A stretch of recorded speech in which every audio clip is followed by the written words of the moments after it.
Welcome. to Dark Narratives. I'm Isabella. And I'm Alexandria.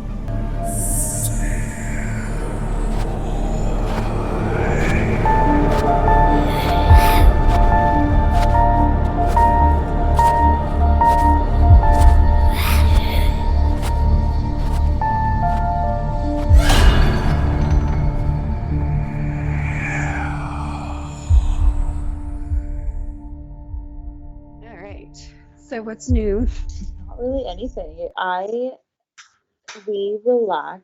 Your mic is a bit scratchy sometimes. I don't know why. Yeah, I don't know if it was just because you were moving a little bit or what. Oh yeah, when you move, what is that? Or do you have tearaway pants on or something? It sounds like that crunchy sound. Is it Yeah, that it's scratchy when that happens. What are you doing? moving in my chair? Oh, weird. But it shouldn't be picking up that sound, should it? Is there a setting or something that it's on? It's the same as last time. Oh, weird. Oh, whatever. Is that better though? Oh no, it got really bad just then. It was really bad. Loud, scratchy sound. Is it plugged into the right place? I remember last time it was had a wrong output or input or something like that. Do you know what I mean? Yeah. Oh yeah, you're right. There you go. Is that better? Oh my god, yeah, that's 10,000 times better. Oh, okay. Regardless, I don't know. First of all, I feel like just tired and just lazy tonight.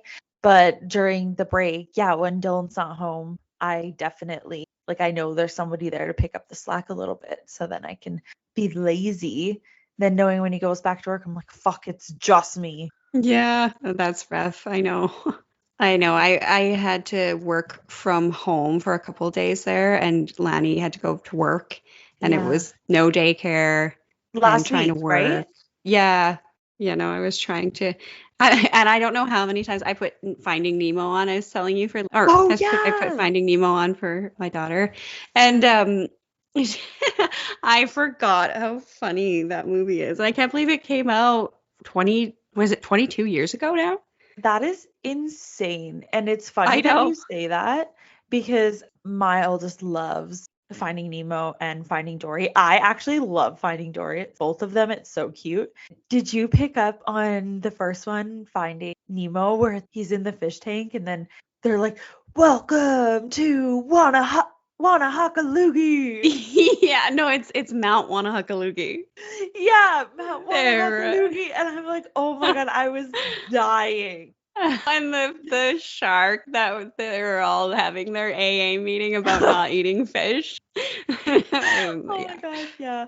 That show is so funny. It's so funny. And it's a good segue because they are in Australia, right? In Sydney. Oh, yes. Well, today we're going over to New Zealand. So they're not the same, I know, but we're on that end of the world today. Yeah. Gotcha. Okay. So yeah, this is a cautionary tale. It's we'll get there's a lesson from it. Well, there's Tinder in it, so it's that's why. Yeah, it's a Tinder one. That scares me. That really scares me. I'm so glad that I am not in the dating scene, because it could be so scary. Okay. On September 13th, 2018, 21-year-old Grace Millane graduated from the University of Lincoln in England with a BA in advertising and marketing. Okay.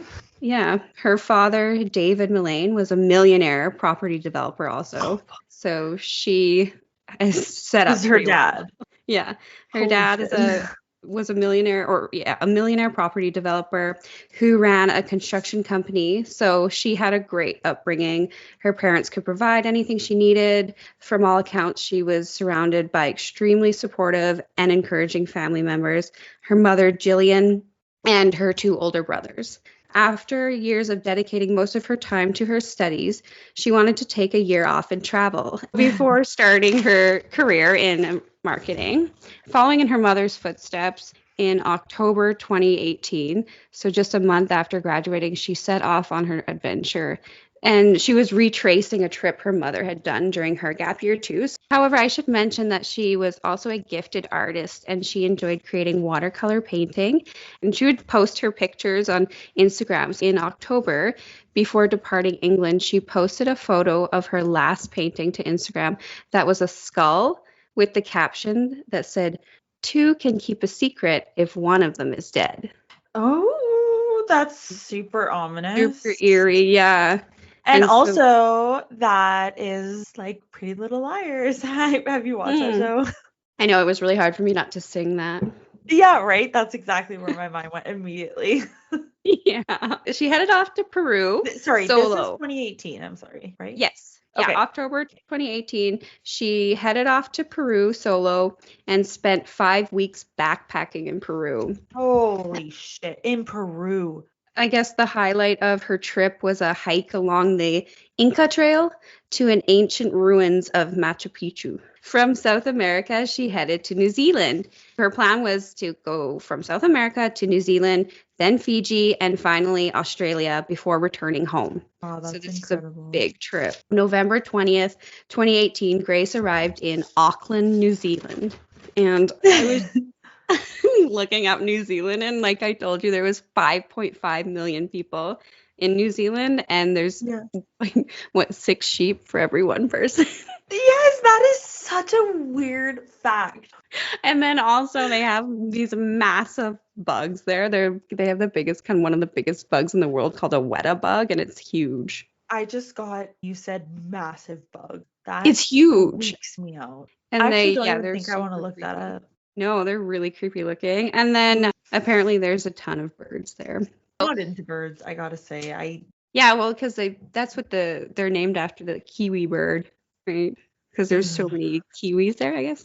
And then apparently my New Zealand facts of New Zealand by Alexandria. And they're pretty weird looking little birds. Oh my fucking, I love that. That's funny. But back to our true crime. New Zealand is supposed to be one of the safest countries in the world. Really? Yeah, and I didn't know that. And especially since they've got such a large population in such a small space. But yeah, they're supposed to be super safe there. Back to Grace, she was traveling solo, but she was very outgoing and made friends really easily. After a week of traveling around New Zealand, Grace checked into Base Backpackers Hostel on the 29th of November in downtown Auckland. I guess this was a super popular hostel for backpackers to stay and meet other fellow travelers. It had a few bars in it. So it was kind of known to be a party hostel. Yeah, okay. And most of them are in their 20s and they're kind of traveling / partying, meeting people. And so looking for adventure. Yeah. It was also a cheap place to stay and had a reputation of a party hostel, which, you know what? It sounds fun if that's. Oh, totally. That would be really cool. Because Grace was so outgoing, she made friends immediately, which makes me wonder why she needed any kind of app to meet someone, because that's what we're getting into. She downloaded Tinder while she was there, unless maybe she wanted to hook up with a local Kiwi and not a crab. She's into the accent. Yeah. No, I could see that. Meet up with, locals and stuff there. So that makes sense. Yeah. And, if she's into, I don't know, New Zealand guys, maybe she wanted to move. She's like, I'm going to meet a guy and move here or something. Who knows? Yeah. She downloaded Tinder while she was in Auckland because although she enjoyed making friends with other people at the hostel and discussing travel plans, she was also looking for a little romance. Yeah, a little love, a little New Zealand fling. Why not while you're on a trip? Yeah. And she's 21. Oh fuck yeah. She's This all sounds right on par.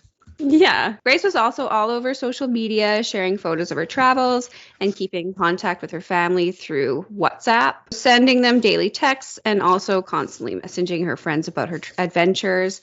Her best friend Amina told reporters, Grace was really loving her travels. I could feel her positivity. I think Grace was happy in her life because she was achieving her long-term goals and realizing her dreams. That's nice. During the first 10 days of her trip in New Zealand, she was posting regularly and communicating on a consistent basis with friends and family. Her brother Michael later said that she was just sightseeing and traveling around New Zealand. She was in a good spirit and enjoying herself. Back to Tinder. On November 30th, she had matched with the New Zealand local. Apparently, he ticked all her boxes for her. He was a bigger build. I guess he was kind of described as like a rugby player build. Oh, okay. Yeah. Tall and, not solid fat, dude. like thick. Yeah. So he was a bigger build, tall, brown eyes, and he was 26, a manager of an oil company. Oh, fuck. Successful. Grace was super excited to go out with this guy. She thought he was super cute. And she texted her best friend, Amina, and told her she was meeting up with this guy from Tinder named Jesse.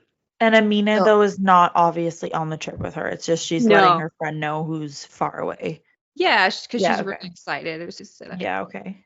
Tinder. I met this guy, Jesse, super cute, tall, 26. So he's a little bit older than her. On December 1st, the day before her 22nd birthday, by the way, at around 5:45, Grace showed up at Auckland's Sky City, which was a casino, hotel, and restaurant, and you could rent rooms there for long term too. So it was also kind of an apartment. It was just 2 blocks away from her hostel. So she wore a black, it was close, and she's meeting this guy. She wore a black t-shirt dress and white low top Converse. I love. The two went on to do a bit of bar hopping, stopping in several different places, getting more comfortable with each other.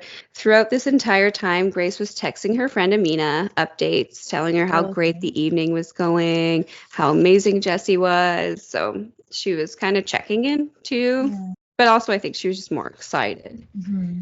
She also told Amina that Jesse too was traveling and currently living in a hotel. And apparently in a few months, he had plans to travel to London. The last text Amina received from Grace was, literally, I click with him so well, I'll let you know what happens tomorrow. But that would be the last text she sent to anyone. Really? Yeah. So she's totally loving what's going on. And I don't know what happens, but I just have a feeling that he has a totally different thing in mind. Yeah, we'll see. I mean, so the cautionary thing comes in with the Tinder. I don't know how popular Tinder is now, but I'm sure there's a new one. The next day, it's her birthday. Like I mentioned, she's 22. The next day, everyone is sending her happy birthday messages. They're all going unread. No one is getting a reply. Hours go by. Her family at first isn't thinking the worst, of course. Maybe she doesn't have service. Maybe she's moving locations, Right. But then a whole day goes by with no contact, and they're starting to freak out. Yeah, that's fucked up because it's not just like a regular day that they're not. No, it's her birthday. Back. Exactly. So that's really eerie. Her brother said on Monday it was weird that we hadn't heard from her. So yesterday we started to make inquiries down the right channels and realized the last time she was seen was on Saturday by her roommates at the hostel. So that's not good. Mm-hmm. 2 more days go by with zero contact with Grace. At this point, her family is fully panicking, and they filed a missing persons report with the Auckland police in New Zealand. An investigation started, and Grace's father flew to Auckland, New Zealand. He got on a plane right after they did the missing person. Unfortunately, her mother couldn't join him because she was undergoing treatment for breast cancer. Oh my God, that's gut. Yeah, their family was already kind of get on a plane to go get your baby because your body won't let you. Like as a mom, that would just be so gutting. Yeah, and just the added stress of everything going on. Yeah, she's already going through enough. Yeah, it's a nightmare. And so a day later, Auckland's police detective Scott Beard told the press, since receiving a missing persons report around lunchtime yesterday, police are piecing together Grace's last moves, with the last sighting being on Saturday night, using CCTV footage from cameras around the city. Apparently, I don't know if it's just Auckland, but New Zealand they have way more CCTV footage everywhere. Oh, really? Okay. Yeah, that was kind of a thing that was mentioned. That's good. Yeah, I don't know. I mean, maybe that's what keeps them so safe. Well, yeah, I kind of, yeah, there's something to be said about like privacy and all that, but I, in the cases like this, I'm really happy that there's lots of cameras.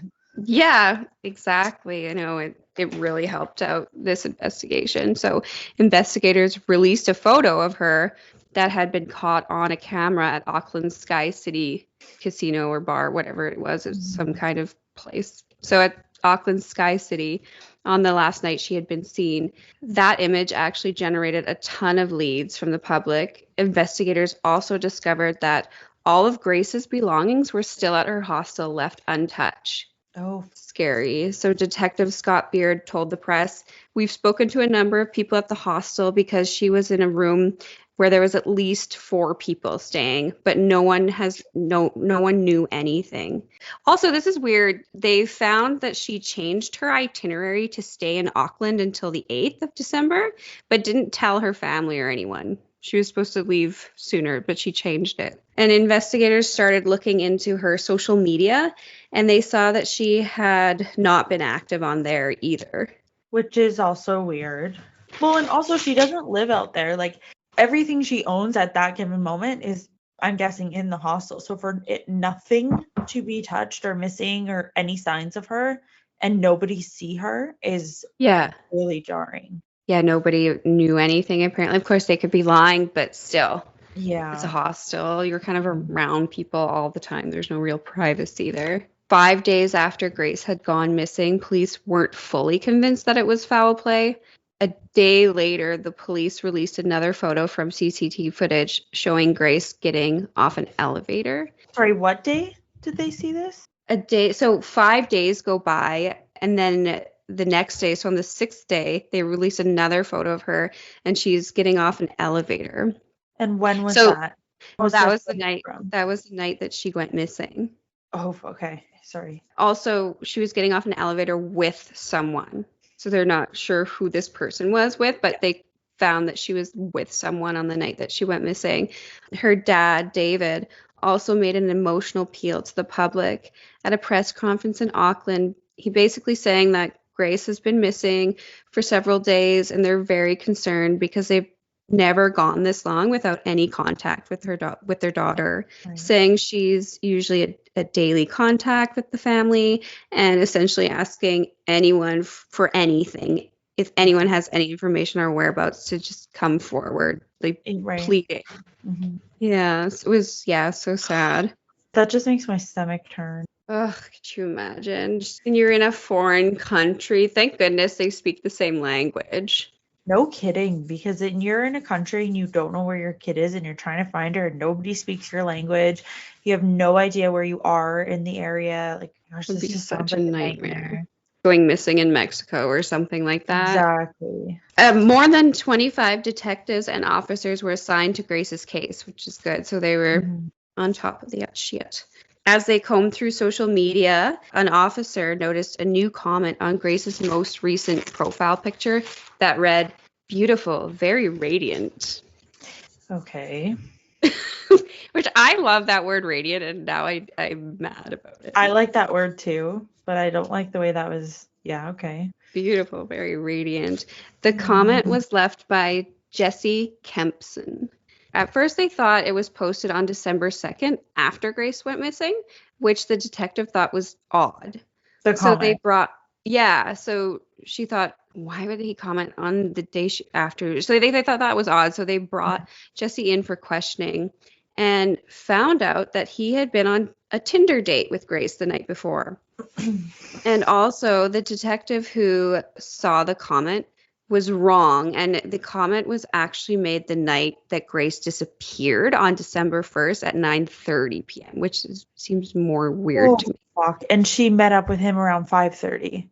Yeah, 5:45, and so he's out with her and commenting on her Facebook page. I don't know. Yeah. That's weird, isn't it? Yeah, no, that's really weird. This made Jesse become a person of interest to the police. And also, why haven't you come forward before saying, "Oh, I was on a date with her. I know that's the last place that she was," if you're not suspicious? Yeah, because this was all over the news and in Auckland. Yeah, her dad made the plea and everything. Yeah. The police also did a forensic test at his apartment. And according to Detective Beard, an examination of Jesse's vehicle and a room at the Sky City that Jesse rented. So like I was saying, you could rent basically an apartment room there. So he was renting a room there. They did an examination of his vehicle and the room, which led them to conclude that Grace was dead and had been murdered. What the fuck? Yeah, however, they still did not know where Grace was. But they were able to come up with that idea just from looking at his house and his car? So I'll tell you, and I'll get what to it in a minute. But what they found when they did the forensic test was not good. They found this guy pretty quick because, well, he was dumb enough to comment on her page, and then he was the guy in the elevator with her on the CCTV footage. He was the last person with her. She disappeared basically that night. During Jesse's interrogation, he initially said he didn't know anything. He said that they went on a date, and then he went into this weird rant about thinking he was being catfished in the beginning and didn't think Grace was who she really was. I was listening to his interrogation, a little bit of it. He was saying how he was so fearful for his safety, so he wanted to meet her in a public place, and he really emphasized how important his personal safety was. Yeah, well, so was hers. She probably wanted to meet in a public space too, dummy. Yeah, and the detective was like, I don't know what catfishing is. And so he was trying to explain how he thought that she wasn't who she really was, and Tinder's all about looks, and if you use a picture that's more endearing, then more people are going to swipe on you. He's explaining Tinder to what the fuck? Well, then don't. It sounds like he hates it and he thinks that it's like not fair and everything. Yeah, but he's on it. Yeah, so he didn't think she was real. However, she turned out to be who she was, and he told detectives that they just hung out and then they went their separate ways at the end of the night. He said, I went this way, and then she went that way. Did he say what time the night ended? No. So detectives didn't quite believe Jesse's story. He didn't mention what I was listening to. He didn't mention any kind of timestamp, but the detectives were not quite believing his story. Yeah. In his apartment, detectives used luminol to reveal 2 large pools of blood that had been cleaned up from the carpet and bloody footprints throughout the room. Oh, okay. And it was a very small room it was like a bachelor room. Like yes, footprints and then 2 large pools of blood. That's why they were like, this guy is suspicious. Something happened, yeah. Yeah. So on December 7th now, they brought him in for a second interview. And this time he arrived with a lawyer and a completely different story. Mm-hmm. This time he fully confesses to accidentally killing Grace. And he gets fully emotional, by the way. It's so cringy to listen to. He tries to cry and then he'll stop and then he'll start crying again. It was just pretty fake. Mm-hmm. Yeah, he tries to get the waterworks going. He tells them that he brought Grace back to his apartment, and Grace had began talking about the book 50 Shades of Grey. Okay, fucker. Right. Yeah, okay, fucker. And then apparently Grace asked Jesse to get rough with her like the characters in the book. Okay. Like, no, she didn't. Like, seriously, you just fucking met. They then had consensual rough sex, he adds. And then he says he took a shower, fell asleep in the shower. Then woke up. He said he crawled back into his bed because he thought Grace had left. He goes on to say the next morning he woke up and found Grace laying in the floor with blood coming from her nose. And then he kind of starts getting hysterical. He says he said he started yelling out to her to try to wake her up and tried to move her. He then says he dialed 111, which is 911 over there. But he goes to say, but I didn't actually call them, but he was going to. Like, he punched it in, but then didn't call. Okay. He said he got scared.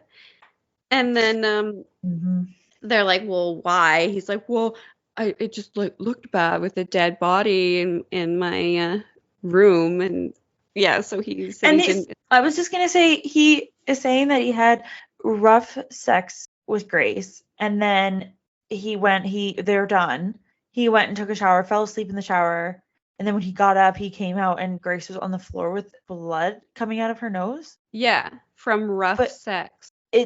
Okay, so I'm sorry, you had rough sex with her, and then when you guys finished, she was on the floor, and you just like walked away and had a shower and fell asleep, and you just left her on the floor? Well, he thought she had left, he said. He said, they had rough sex, and then he went and had a shower, and then passed out in the shower, and then he thought she left. And okay. I guess with the 50 Shades of Grey, we'll get to it, but I'll just say now, basically, he said that she wanted to be choked, so that's where the rough sex came in, where she was passed out, or now she's dead because he choked her too hard during sex. This is all just such bullshit. Yeah, so he went to dial 111, didn't actually, got scared. So you know what he does with her body? He goes and he buys a suitcase and comes back and puts her body in a suitcase. He put the suitcase on a baggage dolly from the hotel to transport her body down the elevator to his car, put her in the trunk, then went back to his room, and he says he fell asleep and he went for a nap. And left her in the car in the New Zealand heat. Yeah, and it's December there, so it's their summer right now. Like, it's hot there right now. Yeah, he tells detectives he put her in a suitcase, put her in the trunk, and then went to sleep. Like, what the fuck? The next day, he drove out of the city with her in the back, he says. He went into the bushes, he dug a hole, then put the suitcase in the hole and covered it. And the detectives asked him what he did with her possessions. I didn't really clearly get into detail of what exactly her possessions were, but I'm assuming her shoes, and she probably had a purse, right? Yeah. Or something. But he just callously says that he stopped crying. He said her phone, things like that. Oh, yeah, exactly. So he stopped crying and says he just threw him away in a garbage at a park. He then went and cleaned his apartment and car. On the night of December 8th, Auckland police arrested 26-year-old Jesse Kempson for the murder of Grace Millane, even though he is pleading not guilty because it was an accident. But then did all these things with her body. He's only 26 years old. And what comes out next about Jesse Kempson is fucked up, and this was no accident at all. Well, I just want to say, too, that the whole thing about she was referring that she had mentioned 50 Shades of Grey and that she wanted to be choked and she wanted like very rough sex, and he was just giving that to her because that's what she wanted. Like, that's such bullshit, because if that's actually what Grace wanted, there is, like, I'm sure that there's a place where you can go for consenting adults to engage in something like that. There's actual rules, like a dominatrix and stuff. Yeah, like there's actual rules to something like that, so it doesn't go that far. So he's just so full of shit. Yeah, and even if you're, having rough sex or whatever, it's not. It just like goes that way because that's like in the moment. Yeah, to go as far as accidentally choking someone to death. Like, you're holding, because it's not easy to just choke somebody by accident and they, what I mean? Like from what I understand, it takes a long time. Yeah, and we'll get to that. Okay. On December 9th, police located a shallow grave an hour west of Auckland in the Waitakere mountain ranges. After walking about only 30 feet into the forest, detectives discovered where Jesse had buried the suitcase. Inside was Grace's body. At least they found her pretty easily, but yeah, he didn't go to any great lengths. He's like, here's good. Fucking throws her in and walks away. Oh. On December 10th, the Prime Minister of New Zealand, Jacinda issued a public formal apology to the Millane family on the behalf of New Zealand, including saying, quote, this is just a little bit from what she said, from the Kiwis I have spoken to, there is an overwhelming sense of hurt and shame that this has happened in our country. She also said at one point, your daughter should have been safe here, but she wasn't, and I'm sorry for that. And it was so sad. Oh, that's so sad. Yeah. And it made me emotional to think about.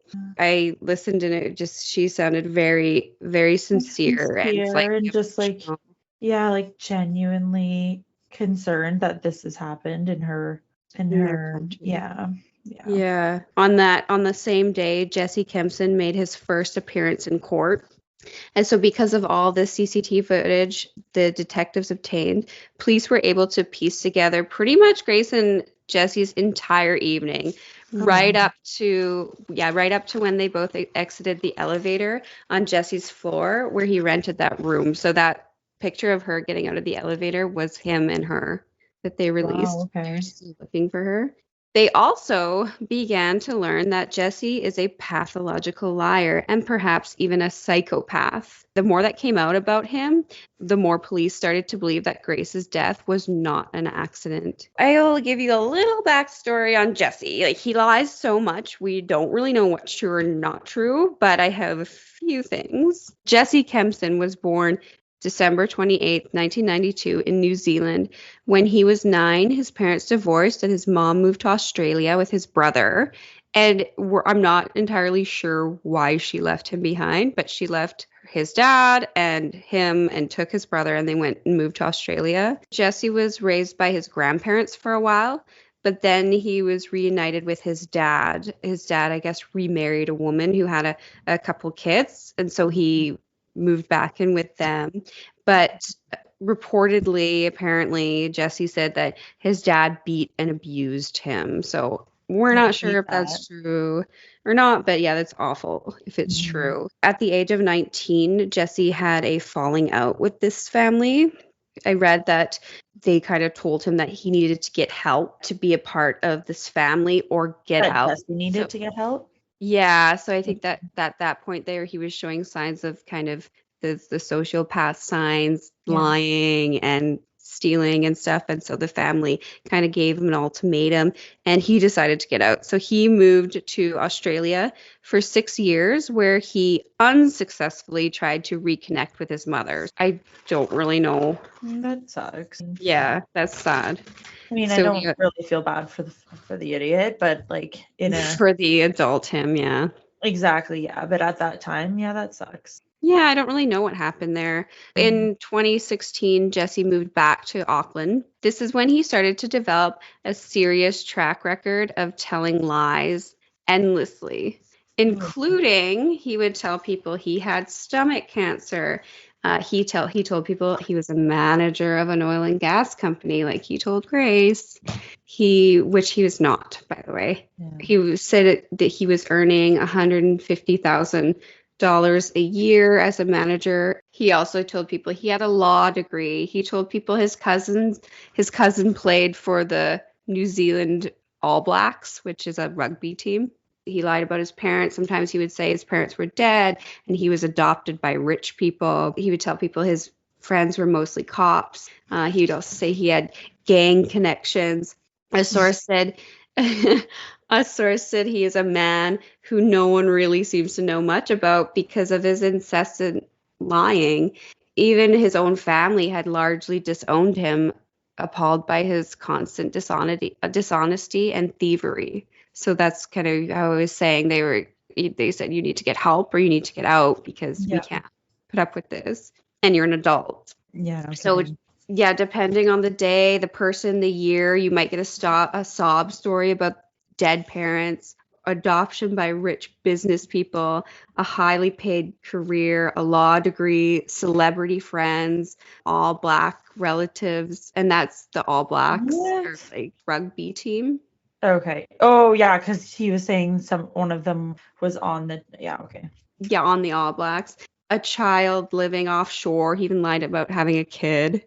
What? Yeah, various relatives with various cancers, fatal car crashes in his family, or that him himself was dying of terminal cancer, stomach cancer. He would lie about having stomach cancer.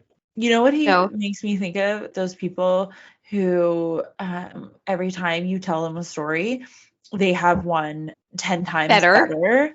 And like their story's 10 times better. So they actually have to tell you their story. Like no matter what you say, they have something to add to it. Yeah. Yes. I know. Okay, so from 2016 to 2018, Jesse was kicked out of multiple apartments and fired from multiple jobs, and that's when he moved back to Auckland, was when 2016. His grandfather said he would borrow money that was never paid back. On Tinder, he told one girl that he was adopted and had a mixed match family made up of full and half step siblings. But then he told Grace that he'd never seen his mom's side and he'd seen his father's side, but he'd love to see his full brother. He would tell different Tinder dates, different things about him. Just so scary. You never know. It's almost like, okay, and then this day I'm going to be this person. I'm going to put this hat on. And then tomorrow night I'm going to put this hat on. And so you never get the real person. Like a chameleon. How would you even know who you are at that point? Oh, I don't think you would. I think that you'd be, you're pretty fucking at that point. I think, I don't really think they're thinking about like, oh, who am I as a person? Yeah, I guess. What are my values? What's my goals for this? Exactly. Like when they because it doesn't matter. If he wanted to be a successful entrepreneur or whatever, bam, he is one. Exactly. You know what? Fuck that. Tomorrow I am one. I'm going to go to the bar and see who I am. They don't know. He also said that he only came back to New Zealand to look after his sick grandparent in the Upper North Island, which was also a lie. Even his own lawyer said that his client was a liar. Got a good guy over here. What we do know as facts about him was that he was a heavy drinker and that he had several arrests for disorderly behavior while he was intoxicated in South Auckland and in Sydney, in Australia too.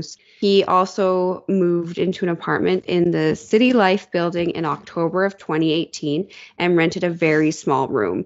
I saw a picture of it. It was tiny, like the size of an office. It was very tiny. Oh, wow. He told the owner he was being paid upward of $150,000 a year and he had a company vehicle, but he wanted a modest accommodation. Okay. The manager's probably like, okay, fucker, I've fucking heard every story. Well, because he was probably like, okay, yeah, if you got this company, you'd be like, why are you staying in this tiny little room? Go buy a house. Do you know what I mean? Yeah. But he said he wanted a modest accommodation, preferring to spend his supposed salary on dining out and socializing and lifestyle. So that's why he didn't want to spend money on accommodation. Okay. That is the most ridiculous thing I've not ever heard, but wow, that's up there. Just odd. About the time of Grace's murder, the owner was going to confront Jesse because he saw him around the building at odd times of the day when he was supposed to be working. And then, so the guy was like, why aren't you at work? And then he also missed rent payments. And okay, I was like, why does he care? But that makes sense. Yeah, he was missing rent payments. And so he became suspicious. Yeah. And then also, before that, he lived with 3 other women roommates all around the same age, and they started to get suspicious. Space? No, and somewhere else. So before he rented this place, he had 3 other roommates at this other place, and they started to get suspicious of him because this is so weird. He would put on business attire and tell them he was going to work, but they found out that he didn't even have a job or a car or any friends. What? So they got super creeped out about him and asked him to leave. I was reading quotes and they were saying how they were scared to approach him because they were like, this guy obviously something's off, and they were getting really bad vibes from him. And you've got to be really crazy to put on a suit and pretend that you're going to work. That's very fucking. You see in shows sometimes where the husband will lose his job, but then he'll leave every day and not tell Go to the his bar wife with his he suit lost his on or job. something. Something like that, because he's obviously going to get in shit from his wife and like he has something to lose. But this guy, he doesn't have anything to prove to these roommates. Yeah, he's just, Do you know what I mean? Like he's doing it just for sport, which so is weird. the fucking crazy part. I mean, they say fake it until you make it, but No, I don't know. guy's- That's a little too far. They were scared to approach him to ask him to leave because that's how kind of creeped out they were from him. Mhm. But when they did, he said he had to leave anyways because his mom died and he was going back to Sydney, which was another lie. Oh my God. So, like, I don't know. He's just coming up with anything and everything. After that, because his mom didn't actually die, so he didn't go back to Sydney. But after that, he stayed with another woman, which is like just a platonic relationship for a few weeks, and stole $800 out of her closet. Apparently, he called her a week later, crying, doing the waterworks, confessing to stealing it, but never paid her back and just never talked to her again after that. It's just like really odd behavior. It was around this time that Jesse became noticeably more unhinged and violent, and he became obsessed with talking to women on Tinder. And I'm thinking it's just because you can be whoever you want on there. Oh, for sure. He began dating one woman. She said that when he got angry, he would threaten her with a kitchen knife to her throat. One time, he even chased her with a knife, telling her that the CIA had sent him to kill her, then forcing her to perform sexual acts on him. Oh my God, that's really Yeah, she didn't leave when that happened, but eventually she found out that he was talking to other women on Tinder still, and they were supposed to be in a relationship. So she left him and filed a protection order against him. And then another time on April in 2018, Jesse met another 21-year-old backpacker on Tinder, brought her back to his apartment where she refused to be intimate with him, so he raped her. Oh my God. He's getting really scary and, like I said, unhinged at this point. Just 6 weeks before meeting Grace, Jesse took another Tinder date back to his apartment. She also refused to have sex with him, so he started suffocating her by putting his full weight on her face. She was kicking and struggling but couldn't get free, so she decided to go limp and pretend she passed out or, just play dead. Yeah. And after a few moments, Jesse realized he finally stopped and became super apologetic, saying it was an accident. Oh, so he's working himself up to this. Eventually, the woman saw an opportunity to flee and escaped. But these are just stories of women who came forward. We don't know. He was on Tinder religiously. We don't know how many women actually were assaulted and traumatized by him. I don't think he killed anyone else. These were just the stories of women coming forward. Like, can you imagine? Those are pretty violent. Also, just a side note, on December 1st, when he went out with Grace, Jesse actually asked a different woman that he'd been chatting with for over 6 months at the time to meet him, but she was busy, so she couldn't. So she just escaped because that was the night that he went out with Grace instead. Fate was on her side there. No kidding. So now all this crazy information coming out about Jesse, police also go through Jesse's phone. This is what really incriminates him because he told police that they had rough sex and then he took a shower, fell asleep in the shower, and then went to bed. On his phone, they find that at 1:30 a.m. on December 2nd, Jesse did a search for Waitakere Ranges where Grace's body was found. He next searches hottest fire. So it was clear to police now that Jesse lied about taking a shower, then falling asleep, like I said, then waking up and thinking Grace was gone. What he actually was doing in that time was looking for ways to dispose of her body.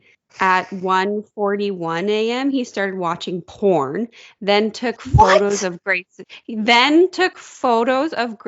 dead nude body before watching more porn on his phone until 2:17 a.m. So he's getting off on this, right? Oh, yeah, obviously. Jesus fuck. When he was done watching his porn, he then Googled rigor mortis, carpet cleaner, and extra large bags. Yeah, you're fucked. On the morning, porn and his next search is rigor mortis because you've let this beautiful girl sit on the fucking floor. Wow. Do you think that he Googled that to see if he could still have sex with her while she was dead? I mean, I wouldn't put it past this guy because he's obviously like, if you're jerking yourself off while you have a body decomposing next to you And taking photos and of it, taking nude photos of it, I mean, of yeah. her. Mm-hmm. So gross. On the morning of December 2nd at 6 a.m., he began looking up car rental places in the area, as well as the large bags near, so places he could purchase a large suitcase near him. Later that day, he also searches for flesh-eating birds. Oh my God. What? What That's the fuck? a new one, right? He wants to just leave her out in a field and see if the birds will in the take New care of his Zealand. mess. I said there's a ton of different birds in New Zealand, and I'm thinking he thinks that there might be, because he also Googled asking if there were any vultures in New Zealand. I was just gonna say there is the one bird that will feed on you know what I'm talking about? It is a vulture, isn't it? Yeah, so yeah. They'll feed on decaying carcasses. There you go. Yes, that's the word. He's Googling flesh-eating birds, which is a new one to me. I've never heard of any kind of murderer looking that one up. I agree. I have not either. Then at 8 a.m., he messaged another one of his Tinder matches to go on a date with him later that day. Oh, fuck, he's not done. Nope, and he messaged her again at 10 and again at noon. With all this evidence now, not only are police convinced it wasn't an accident, but that he also experienced sexual gratification from murdering Grace and was possibly looking to do it again. Yes, I 100% agree with that. Yeah, I think, he was on, if he got away with it, he would probably... I feel like he would totally be a serial killer. Yeah. Like he was ready to go again. Like he's like, wow, this is a great high. Yeah, it was like the feeling he was searching for. Yeah. Now he's just chasing the dragon. Oh, yeah, no kidding. CCTV footage captured Jesse going on a date. So he did actually go on the date on December 2nd with a woman from Tinder, but the date didn't go as planned. The woman almost immediately felt like something was off with him. Sorry, was this before or after? No, this is December 2nd. So this is the next day. Mm-hmm. Okay, so he met up with her. Okay, sorry. Yeah, at 6 a.m., he was looking for the rental car places and flesh-eating birds. And then at 8 a.m., he messaged this girl, and then again at 10, and then again at noon. So he met her at lunchtime, but she felt like something was off almost immediately. She said he seemed aloof, drank his beer very quickly, and talked a lot about venomous snakes. Am I saying that right? Mm-hmm. She said that he was telling obvious lies, then started talking about police having trouble finding dead bodies in the Waitakere ranges and how police dogs, and he was telling her how police dogs wouldn't be able to smell them if they were buried more than 4 feet under the ground. He then told her a story about a guy who killed his girlfriend by having rough sex with her and strangling her to death. Then added, funny how guys can make one wrong move and go to jail for the rest of their lives. Our sex is just too rough sometimes. Yeah, at one point they're really into this book, 50 Shades of Grey, and then the next point they're just dead on your floor. Yeah, what the fuck? By the end of the date, she wanted to get away from him as soon as possible. And she said that they had parked beside each other, but he didn't know her vehicle. She just wanted to get away from him so bad. She said that she parked somewhere completely different and just like booked it out of there. Oh my God. I could just imagine her feeling. Yeah, I'm sure her life was saved because I'm sure you were saying he was going to do it again, most likely. Mm-hmm. Although the evidence was overwhelming, Jesse still pleaded not guilty and maintained that it was an accident due to rough sex that she wanted and gone wrong. And it's really messed up because he pleaded not guilty. Grace's family had to sit through an extensive, drawn-out trial that put Grace on display, and it was just really sad because it was re-traumatizing the victim, basically, because he was saying how she wanted this rough sex and just like lies, right? And her family has to sit there and listen to this guy, and she can't tell her side of the story. And it was they have to listen to their baby's last moments. Just because this guy it was accidental rough sex. Now, they brought in the pathologist. So I didn't really say exactly how she died during the rough sex because I wanted to talk about the pathologist, because they brought a pathologist into the trial to prove just how implausible it actually is to accidentally strangle a person to death, because it came out in her autopsy that her injuries were strangulation. The pathologist says during sexual strangulation, a person being deprived of oxygen to their brain will pass out and be completely unresponsive after just a matter of seconds. If you're, some people like being choked or whatever, and then if you you can accidentally make someone pass out, and then at that point you would freak out, right, and be like, oh, wake up, and they're just being deprived. You wouldn't keep holding on. No, so in order to go on and kill that person, you'd have to continue to apply constant forceful pressure for at least 4 minutes minimum. That's no accident. So if you think about it, that's hard. You're using That's like muscle. him, sorry to interrupt. That's like him, choking her. She passes out and him not relenting even a little bit when she passes out. To be for like, oh shit. 4 minutes. Take a pillow and squeeze it as hard as you can for 4 minutes. So you wouldn't be able to so long. And and not let up a little bit. Yeah. Making it completely unreasonable to believe someone could accidentally kill someone like this. For much of this 3-week trial for the murder of Grace, Jesse looked stone-faced, occasionally glancing down at the court papers in the dock and turning a page. When the evidence was particularly graphic, he would hold his head in his hands. And when the verdict was delivered, Jesse stared straight ahead before being sent out of the room.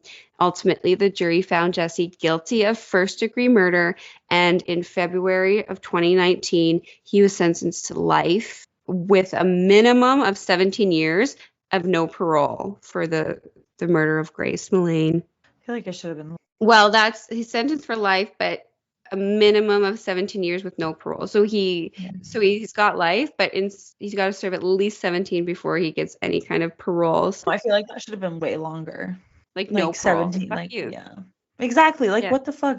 I know I think he would have been 27 now, because it took a while to get, because we're in 2019 now and he's born in 1992. He was 26 at the time. I think maybe he was 27 when he got convicted. So what, in 17 years, he's 44? Yeah, that's fucking bullshit. That's still so young. That's such a slap in the face. And it's not like you can rehabilitate someone like him.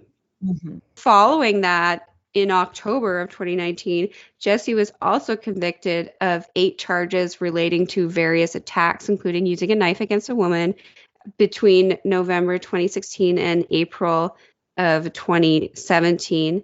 And he was also, this added 11-year jail term for these 9 offenses. In total, there were 9 that he was convicted after this trial. All committed while he was living in Auckland, will be served concurrently with his sentence for the murder of Grace Millane. Kempson appealed against his conviction and sentence, because of course he did. But it was dismissed. They were like, fuck you. They're like, you're an idiot. Don't even fucking. Well, I must say that think about 9 women who came forward saying that they were attacked, raped, chased with a knife, whatever. 9 people have come forward. Guarantee. If you have 9 people, that's a fucking lot of people. Yeah. Think about all the people who are not coming forward. I know. It's also, I have something that their family, the Millane family, was going to say, but this defense of rough sex has actually been banned now since this in the UK. And so you're not allowed to use rough sex as a defense in the UK anymore, because it's just absurd. Yeah, I agree. And they're hoping maybe that get a little bit hurt during rough sex, like a whoops. Yeah. But end up in the ER with something up your butt that you can't get out. Exactly. Or you like took a fall or something like that. Well, there's that show, Sex Sent Me to the ER.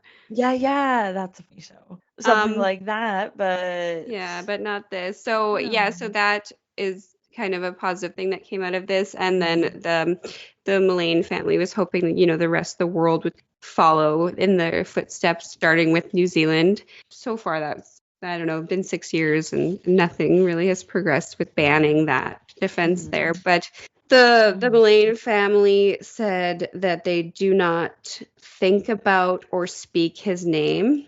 Good. A statement, the Millane family said, to use his name shows we care and gives him the notoriety he seeks. We instead choose to speak Grace's name, allowing people to remember Grace, a young, vibrant girl who set out to see the world instead of a man who took her life. So that's so sad. And then another really sad thing that happened just weeks after the trial, Grace's dad got diagnosed with terminal cancer and died. Oh, fuck. Just weeks after this. I think her mom was in remission for her breast cancer, but she was going through that treatment the whole entire time. Their daughter gets murdered, and then they get some kind of outcome, and then, her dad died of cancer. Just weeks after. So this is a very tragic case. Yeah, I feel terrible for this family. Yeah. Oh, I'm so sad. Yeah, so it's terrible. Be careful who you're talking to on those dating apps, because you can be anybody. You really can. Always tell somebody that you are, in this case, I'm happy she was telling her friend. Always tell somebody where you're going if you're going to go on a date. He was clearly a good manipulator, an amazing liar, because she felt so comfortable. She even said, I'm clicking with this guy so much. So I hate that. Yeah. There's really bad people out there.